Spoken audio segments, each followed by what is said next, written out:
Yes.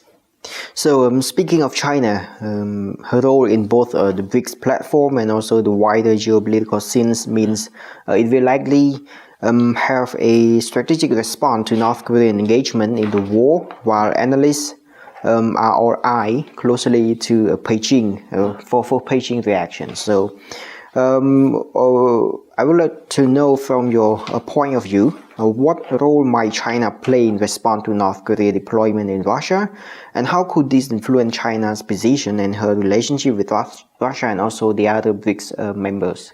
Okay, thank you very much. This is a very important. What exactly means? What is the China role in the BRICS? Actually, China is a main trade and investment partner of the BRICS nation. It's a very important partner in BRICS. So development depend. So China is a main player in the BRICS. In the term of the import, export, the trade is a big supporter. And most of the, except the Brazil and India, other 8 countries are part of the BRI projects. So China's, Belt and Road Initiative. So except India and Brazil, all the 8 other countries are actually part of the BRI projects. So the China have a very close relationship with the BRICS member. And then he's a main player. The main player in the way because in terms of the economic, because actually the total economy of the China is around $18 trillion, which is more than combined of the BRICS economic. So, and then China is also the main biggest partner, trade partner of all the BRICS member, like for example, for the Brazil or the UAE or Saudi Arabia or Iran. So, and also China is a big importer of the Iranian oil and also the Russian oil. So you look at it. So the China role in the BRIC is a major role, is a main role. And then it's driving force. So China is the driving force of economic, politically, and socially or culturally is a driving force of the BRICS. So I believe that the China role in the BRICS is very important, and what I believe it, China role will be continue to remain as a very effective and the driving role for another 40 or 50 years. And then there is a chances. There are many countries they want to join the BRICS.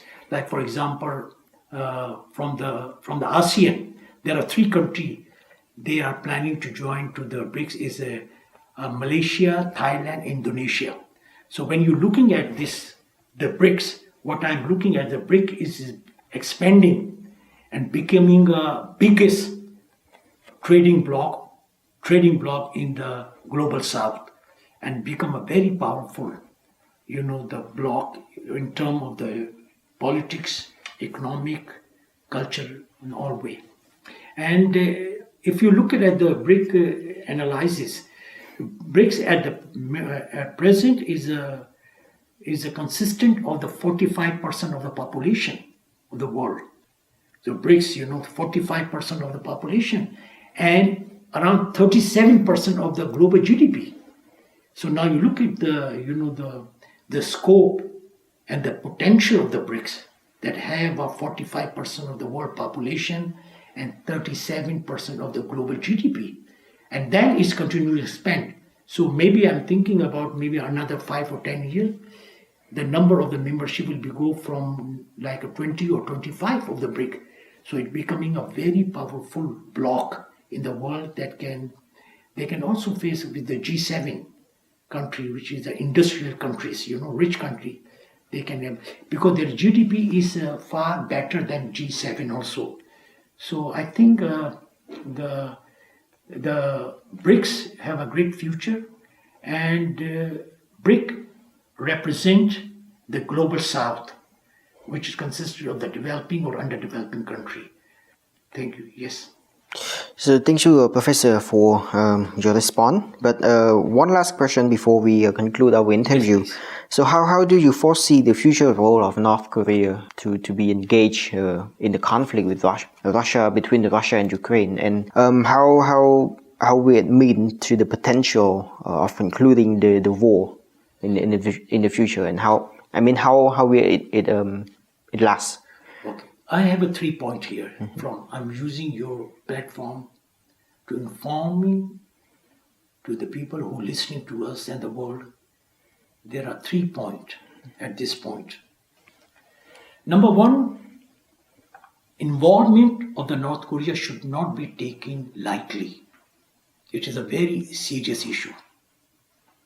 And as I mentioned, the potential in terms of the weapon and army, North Korea is the number 4th in the world. Now, the NATO and the USA and the Western country who are constantly supporting and weaponizing the Ukraine should start thinking about it, how to stop this war before it gets too late. Because involvement of North Korea is not a small thing, it's a very big thing. It is, if the war will be expanded, we will end up with the Third World War. And where you will be using the nuclear and the chemical weapon. Russia also have the biggest stock of the nuclear weapon. Now look at this. Both are nuclear country, North Korea and the Russia. Now they have to come up sort of agreement or political settlement of the war. How to stop this war as soon as possible. Number 1 point.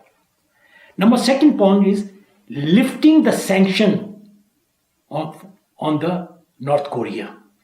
There are so many sanctions, embargo on the North Korea from the United Nations, from the USA, from Japan, from South Korea, from other. North Korea is heavily sanctioned country in the world, and it is completely isolated. When you are isolated, then you become radical. You become fundamentals because you do not have a hope. So that's why I say, second thing is they should do something to lift all this sanction and embargo from the North Korea. So that is a basic point. Number 3, make the situation integrate the North Korea government and the people into the mainstream of the world community. They should be integrate. World should integrate, should accept North Korea government and the people. Try to facilitate, create the environment where the country and or the people should be integrated in the world community. So these are the 3 things they should do it, so can avoid the bigger disaster. Number 1 is what I said is, stopping the war. Number 2, lifting up the sanction from the North Korea.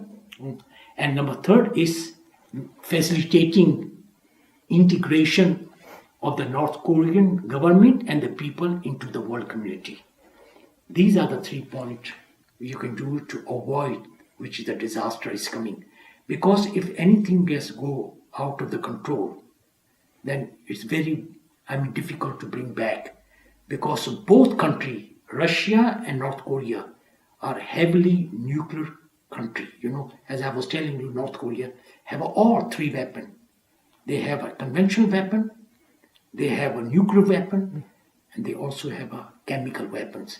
So you have to understand. So world have to realize, for sake of the peace, sake of economic growth, sake of the world security, we need to stop this war immediately.